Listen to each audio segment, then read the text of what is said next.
नमस्ते दोस्तों, आप सबका एक बार फिर से स्वागत है आपके अपने YouTube चैनल सत्य सनातन में। सनातन हाट पर आपके वेद, दर्शन, साहित्य सभी कुछ उपलब्ध हैं जो कि आपके परिवार को सुसंस्कृत बनाता है और साथ ही साथ लव जिहाद से निपटने की भरपूर शिक्षा देता है। इतिहास के हर एक पन्ने को हमने सनातन हाट पर सहेजा है, जहां से आप उसको बड़े ही आसानी से अपने घर बैठे मंगवा सकते हैं। यहां से अपनी जरूरत की चीजों को आप अवश्य लें, क्योंकि इसी से हमारे सनातन का अपना खुद का इकोसिस्टम तैयार करने में सहायता प्राप्त होती है। आज हम बात करने वाले हैं इरा खान और नुपुर शिखरे की सगाई के विषय में। सबसे पहले मेरा सवाल आपसे यह रहेगा कि जब आमिर खान और रीना दत्ता की शादी होती है और उसके बाद में दो बच्चे पैदा होते हैं, तो उन बच्चों के नाम मुसलमानी नाम ही क्यों रखे जाते हैं? यानी कि इरा खान और जुनैद खान, क्या उन बच्चों में से किसी का भी नाम हिंदू नहीं हो सकता था? अरबाज खान और मलाइका के बेटे का नाम भी अरहान है। इसी तरीके से आमिर और किरण राव के बेटे का नाम भी आजाद खान है। इसी तरीके से जितने भी बच्चे किसी भी हिंदू महिला से पैदा हुए हैं, उन सब के नाम मुसलमान नाम ही रखे जाते हैं।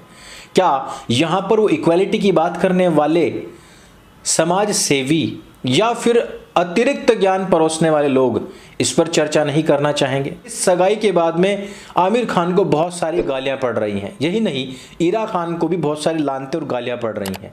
लोग कह रहे हैं कि यहां से आमिर खान का जो हज है वो निरस्त हो जाता है, बर्खास्त हो जाता है। अल्लाह के यहां पर सीसीटीवी कैमरे लगे हुए हैं और वो इन सब चीजों को देख करके काफी खफा होंगे।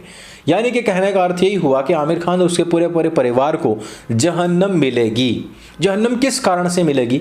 पहला तो नुपुर शिखरे एक हिंदू है और दूसरी बड़ी बात कि उसका नाम नुपुर है, यानी कि नुपुर से खास मजहब के लोगों की जो सुलगती है उसका मजा ही, उसका आनंद ही अलग है। अर्थात आपका खुद का मौलाना किसी बात को कहे तो वो परम ज्ञान है, लेकिन वही चीज नुपुर कह दे तो वह हत्या के काबिल हो जाती है, यानी कि वाजिबुल कत्ल हो जाती है। वही चीज नुपुर शर्मा कह दे तो हंगामा हो जाता है। और किसी भी मिश्रित पुस्तक से आपका गुरु घंटाल कुछ कह दे तो हिंदू इसको प्रोटेक्ट करने के लिए आ जाते हैं। हिंदुओं का मोरल पहले ही इतना ज्यादा डाउन है, ऊपर से नुपुर शिखरे अगर ये शादी कर भी रहे हैं तो उसमें भी ज्ञान देने वालों में हिंदुओं की भी कमी नहीं है। लेकिन हम यहां पर बात करेंगे कि एक इस्लामिक पिता अपनी बेटी को क्यों एक हिंदू पुरुष को ही सौंपना चाहता है। यह कोई पहली बार नहीं हो रहा है। इससे पहले हमने देखा है किस प्रकार से फिरोज खान खानदान की लड़की ऋतिक रोशन को सौंपी गई थी। यानी कि उन लोगों को ही पता है कि हमारी जो लड़की है वो एक इस्लामिक लड़के के साथ में नहीं रह सकती है, उसके बजाय वो किसी हिंदू लड़के के साथ में रहे तो ज्यादा बेटर है। इसी तरीके से हमने देखा है कि सोहा अली खान और कुणाल खेमू ना ही तो बहुत बड़े स्टार हैं और ना ही वो किसी नवाब की बेटी की जो हसरतें होती हैं उनको पूरी करने के लिए उनके पास में इतना पैसा है, लेकिन फिर भी उनकी शादी एक हिंदू से ही कराई गई थी। आगे सैफ अली खान की एक ही बेटी है और उसका भी जो विवाह है होने के चांसेस जो है वो कार्तिक आर्यन के साथ में ज्यादा से ज्यादा बन रहे हैं। इरा खान को भी एक मुस्लिम लड़का नहीं मिला, बल्कि वो भी नुपुर शिखरे के साथ में विवाह करने जा रही है। आमिर खान को मुसलमानों की खूब गालियां पड़ रही हैं, उनको खूब लानतें पड़ रही हैं, लेकिन आमिर खान इस शादी से खुश हैं। यही नहीं, आमिर खान की दो बहनें भी हैं और दोनों की दोनों बहनों के विषय में बताया जाता है कि दोनों के ही पति जो हैं वो हिंदू हैं। अर्थात उनके विवाह के समय पर भी इस बात का विशेष ध्यान रखा गया था कि उनकी शादियां कहां पर होनी है। हालांकि ये बात एकदम अलग है कि जो आमिर खान का भांजा है वो फिर भी इमरान खान ही है।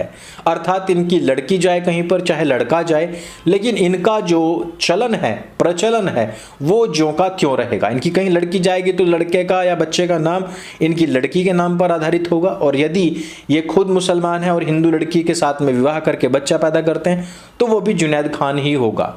सैफ अली खान के साथ में भी कुछ इसी प्रकार से था। जब उनकी शादी हुई अमृता के साथ में तो उनसे पैदा होने वाले दोनों बच्चे भी मुसलमान नाम रखे गए और वो भी खान कहलाए। इसके बाद में जब करीना कपूर के साथ में शादी हुई तो करीना कपूर भी खान हुई और साथ ही साथ जो बच्चे पैदा हो रहे हैं वो सारे के सारे भी इस्लामिक नाम के साथ में ही पैदा हो रहे हैं।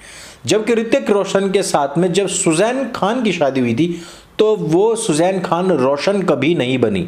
लेकिन एक इस्लामिक व्यक्ति के साथ में शादी करने के बाद में उनको इस्लामिक सरनेम रखना ही लेना ही पड़ता है।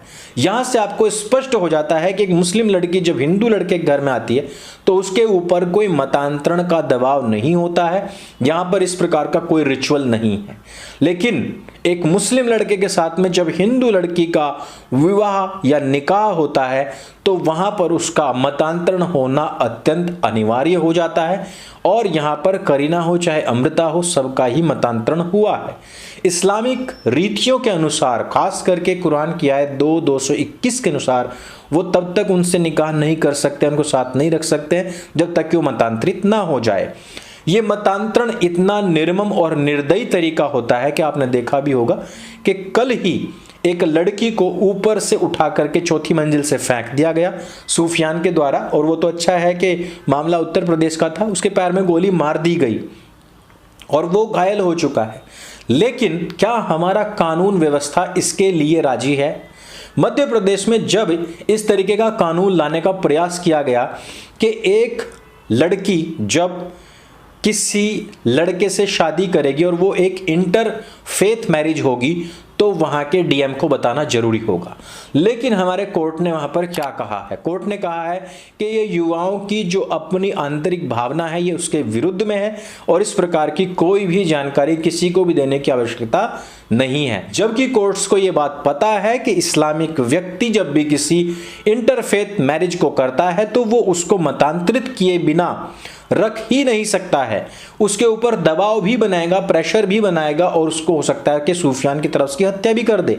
लेकिन कोर्ट इन सब स्टडीज को साइडलाइन करते हुए यह जो अपनी थोपी हुई एक तरीके से कहिए कि आयतें हैं वो सबके सामने रख देता है। ये वही कोर्ट्स हैं जो कहते हैं कि एक मुस्लिम लड़की 14 साल की होने के बाद में निकाह कर सकती है क्योंकि इस्लाम वैसा कहता है। यहां पर भी वही चीज है कि क्योंकि इस्लाम ऐसा कहता है कि मतांतरित हुए बिना वो एक मुस्लिम लड़के के साथ में शादी कर ही नहीं सकती, इसलिए उनकी बात को चलने दो, हिंदुओं का यहां पर कोई अस्तित्व नहीं है। यानी कि यहां पर अभी भी निजाम मुस्तफा लागू है, चल रहा है। उनका नाम आपको कोर्ट्स के रूप में इंग्लिश में बताया जा रहा है, जबकि हुकूमत अभी भी वही की वही है, ज्यों की त्यों है। कोर्ट्स की आप हद देखिए कि वो अब भी यही कह रहे हैं कि आफताब के ऊपर दिल्ली पुलिस 3rd डिग्री लागू नहीं कर सकती है। एक तरफ 3rd छोड़िए 1000वीं डिग्री का प्रयोग करके श्रद्धा की हत्या कर दी गई, निर्ममता के साथ में उसको जलाया गया, फेंका गया, पीटा गया, मारा गया। वो लड़की फिर भी ये सोचती रही कि मैं किसी तरीके से इसका गुस्सा शांत करने की कोई दवाई दे दूं। लेकिन आज वो व्यक्ति इस प्रकार से ट्रीटमेंट उसको दिया जा रहा है जैसे कि इसने देश हित में कोई बहुत बड़ा कार्य किया है। तो इस तरीके के जो न्याय व्यवस्थाएं हैं, जिस तरीके का जो ट्रेंड चल रहा है, उसमें सभी लोग जानते हैं कि हमारी लड़की कहां पर सुरक्षित है और कहां पर असुरक्षित है। एक मुस्लिम पिता भी जानता है कि मेरी बेटी, जिसको वो की जान से ज्यादा प्यार करता है, जिसको कि वो अपने जिगर का टुकड़ा समझता है, लेकिन उन भेड़ियों को आप कैसे रोकेंगे जिनकी नजर हमेशा इन लड़कियों पर गड़ी रही है। आपने भी देखा होगा सैफ अली खान की बेटी जब जब भी मंदिर जाती है उसको भर भर के गालियां दी जाती हैं। जब ईरा खान का नाम सबसे पहली बार नूपुर के साथ में आया था उसको भी खूब गालियां दी गई थी। लेकिन जब मामला आफताब का होता है तो आफताब के नाम पर मीम्स बनाए जाते हैं और हिंदू लड़कियों की पोस्ट के नीचे कमेंट्स किया जाता है कि क्या तुम मेरी श्रद्धा बनोगी। आपका इस विषय में क्या कहना है? एक हिंदू लड़के को क्या एक मुस्लिम लड़की के साथ में शादी करनी चाहिए? क्या माता पिता को इस विषय में सचेत नहीं होना चाहिए कि उनकी बहन बेटियां किस तरफ जा रही हैं? और क्या हमारे कोर्ट्स को इतना वक्त बीतने के और इतने ज़्यादा केसेस हमारी आंखों के सामने आने के बावजूद क्या इसी प्रकार का निज़ाम मुस्तफ़ा लागू करते हुए आगे बढ़ना चाहिए? इस वीडियो में सिर्फ इतना ही। अगर ये वीडियो आपको अच्छे लगे, जानकारी से भरपूर लगे, तो इसको सबके साथ में शेयर अवश्य करें और इन प्रश्नों का उत्तर भी नीचे कमेंट बॉक्स में अवश्य दें। मेरे संग बोले सत्य सनातन वैदिक धर्म की जय। जय हिंद, वंदे मातरम।